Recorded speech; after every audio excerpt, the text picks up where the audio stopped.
Download MyIELTS partner and get your dreams realized.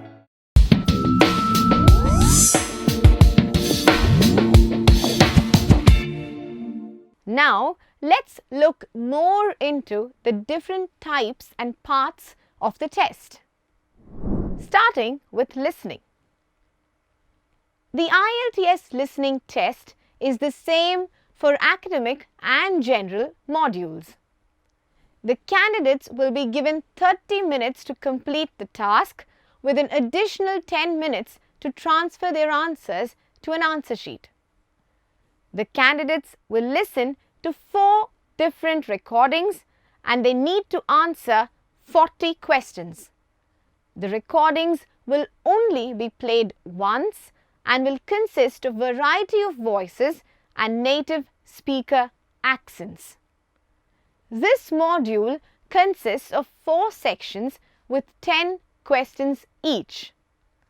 Section 1 and Section 2 are about everyday and social situations, and Section 3 and 4 are about educational and training situations.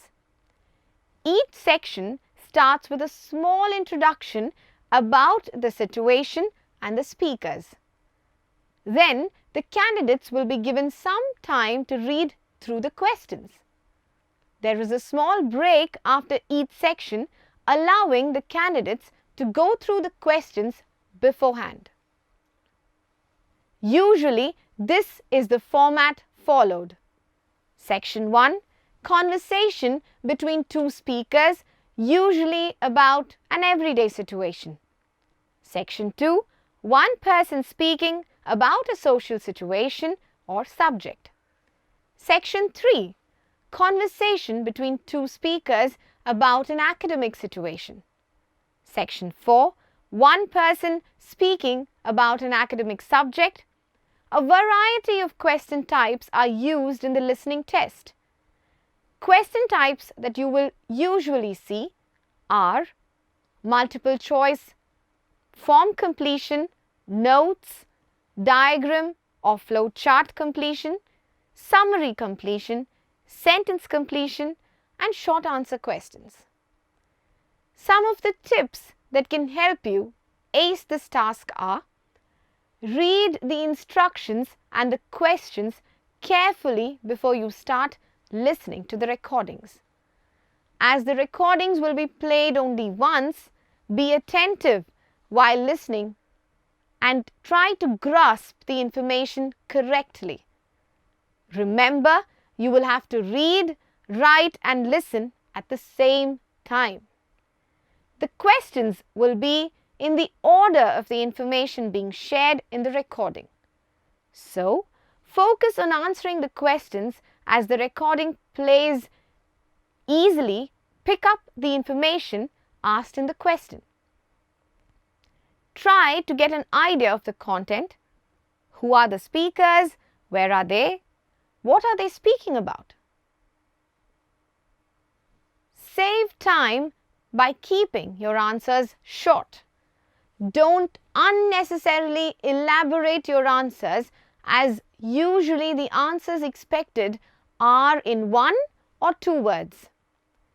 Try to write the correct spellings of words being used, as spelling mistakes can result in deduction of marks. When writing a noun, make sure to write its first letter as capital. If you miss out while answering one question, don't think about it and waste your time. Instead, move on to the next question and concentrate on answering it. Pay attention to key information such as dates, a person's name, and terminologies. Questions are usually asked based on this. Sometimes the question asked may not be direct. In such cases, you are supposed to assume the answer based on the relevant information being shared in the recording. In the last 10 minutes, go through your answer quickly, make changes and add extra information if needed. Multitasking skills are essential for this task. You must be able to listen to the recording, read the questions, focus on the answers and write the answers all at the same time. Keeping this in mind, let's move on. Next, we have one of the easiest tasks where you can score. Reading. Reading. The reading test is different for academic and general test takers, but the reading skills required, such as prediction and finding specific information, are the same for both tests. The only difference is the type of text given. This is a 1-hour test with 3 or 4 sections containing 40 questions.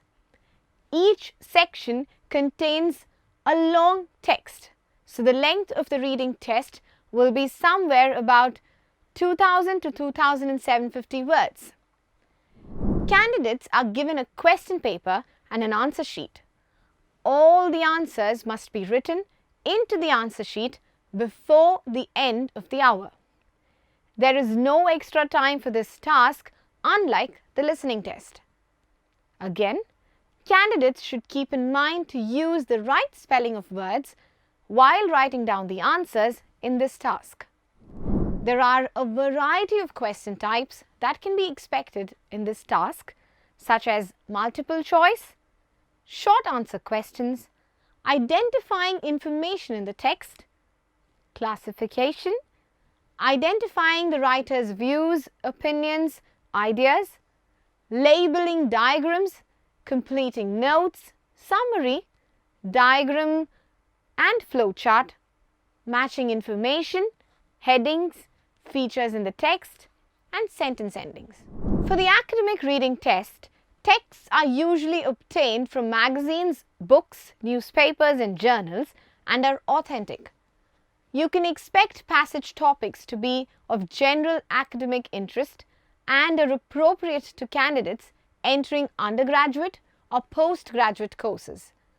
Texts may include non-verbal material such as diagrams, flowcharts, graphs or illustrations, and at least one text will contain a logical argument.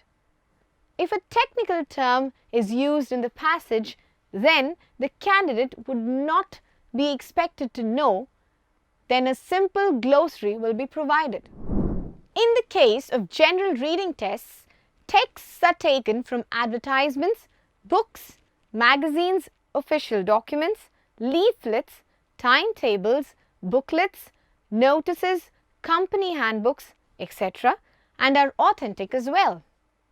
The first section in the general reading test is usually concerned with the everyday life in an English-speaking country and contains 2 or 3 short factual texts. The second section is concerned with survival in an education, training or welfare context, basically work-related issues. The third section is where the candidate's abilities with a more complex text is tested and cannot be compared to the other sections where the text is on a general topic of interest. Some of the tips that can help you score in this task. If you don't know the meaning of a word, don't be worried. Try looking at the sentences and words around it for clues, and if that does not help, move on. Improve your reading skills by reading something that you're interested in. This can not only help you improve your English, but also improve your vocabulary. Read the instructions very carefully. A lot of candidates easily lose marks in this section because they fail to follow the instructions given. For example, if they ask for a one-word answer, your answer should be of one word and not more than that. Don't panic when you get lost. Take a deep breath and calm yourself down and then proceed. When you panic, you tend to make more mistakes. To do well in the reading test, it is important to control your time and nerves. Improve your vocabulary by reading more often. Vocabulary plays a huge role in this task. Time management is crucial. Make sure not to spend too much time on a single question. At the same time, don't answer too quickly either, as you may get confused and miss including information that's important. Try to finish each section in 20 minutes. Ignore anything that you already know about the topic, as you may end up answering some of the questions in a way it is not relevant to the text. So make sure to read the passage anyways to avoid losing marks. Keep on practicing to get the hang of it. This is a test where you can easily score. Be careful while writing down the answers. A common mistake candidates tend to make is spending way too much time in reading and answering questions, leaving very little time to write down the answers. Make sure to attempt all the questions and leave no blank spaces in your answer sheet. Moving on, the next session is writing. Writing. The writing test consists of 2 tasks, both of which must be completed.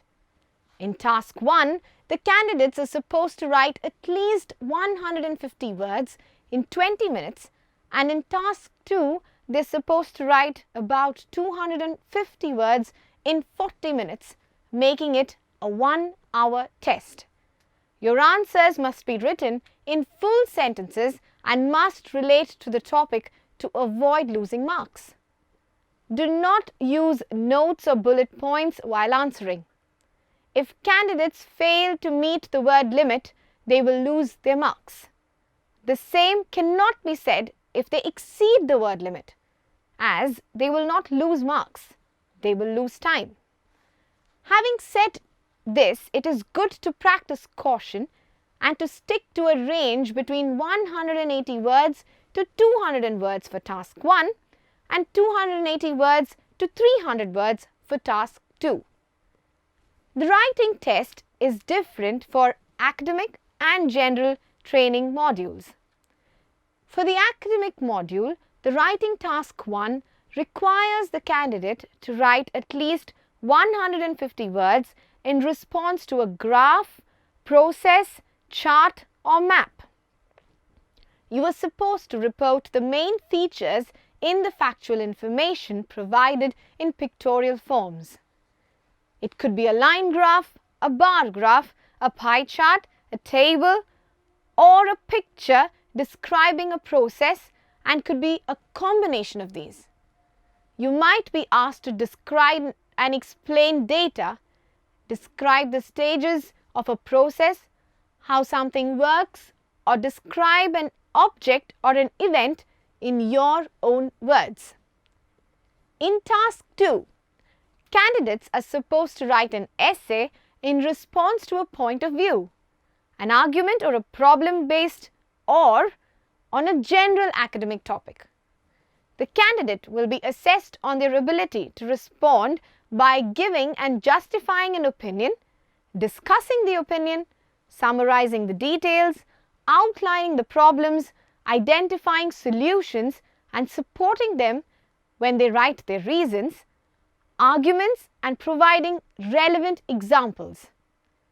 When it comes to the academic module, both task 1 and task 2 must be written in the formal style. 5 of the commonly asked essay types in academic IELTS task 2 are opinion, agree or disagree. The essay you write must be based on whether or not you agree with the given opinion. Some of the typically asked questions are: what is your opinion? Do you agree or disagree? To what extent do you agree or disagree? Advantage or disadvantage. Here you can include the benefits and the drawbacks of the given topic. A few of the commonly asked questions in this category are: discuss the advantages and disadvantages. What are the advantages and disadvantages? Problem solution. To write a problem and solution essay, you need to think about a problem that you have experienced and how to solve it. Some of the question words commonly seen here are problem and solution, cause and solution. Discussion. In this type of essay, you need to present all the issues surrounding a certain topic and must include a proper discussion of both the sides of the given topic. Typical question words include discuss both points of view and give your opinion. A two-part question. Just as the title suggests, there are two parts in this question consisting of a statement followed by two questions to be answered with reference to the statement. For the general training test, for writing task 1 requires the candidate to write a letter in about 150 words requesting information or explaining a situation. Here, we must keep the word limit in mind. Do not write below 150 words and avoid writing above 200 words to save time. Stick to the word range of 180 to 200 words as discussed earlier. The letter may be informal, formal or semi-formal. Read and understand the question clearly. Once you are done with your writing tasks, always review your work before handing your answer sheet. Go through model answers to get a better idea on how to frame your essays and use proper structures and vocabulary while attempting any of the IELTS tasks. So now let's go through some of the areas based on which you will be granted marks. Task achievement. Does your essay answer all the questions given in the statement? If your answer is yes, then you can easily score marks. Basically, under task achievement, they will assess your essay to see if answers all the questions are in a structured manner. Coherence and cohesion. Does your essay consist of linking words? You don't know what a linking word is. Then let me help you with that. Linking words are used to connect different ideas in your text. Words like nevertheless, however, in spite, despite, in order to, consequently, are some of the examples of linking words. So, if you have words like this in your essay, your chance of gaining good marks increase because under the coherence and cohesion part of the marking system, you are given marks for using linking phrases, also known as sentence connectors. So, make sure to use these words in your essay. However, using too many of them in a single stretch is not a good look and makes your essay look too heavy or unnatural, so use them appropriately. Lexical resource. This is another criteria based on which you will be marked on. It is to test your ability to use a wide set of words to express your opinion. In simple words, your vocabulary. A good practice is to avoid using the same words repeatedly as it doesn't look flattering to the examiner. It can result in you losing out earning a good score. A simple method to avoid using the same word is using synonyms for the word you do not want to repeat. For instance, if you want to use the word amazing in a sentence, but you've repeated it enough, you can use the word incredible or astonishing instead of using amazing and make it look more clean. Grammatical range and accuracy. Another important criteria is grammar. Using a wide variety of grammar accurately in the IELTS writing task 2 can get you a high band score. 25% of your score is based on grammar, which means not only you are supposed to use correct grammar, but it also needs to be varied. The 3 types of sentences you can use: simple, compound, and complex sentences. There are a few things you can keep in mind to improve your grammar.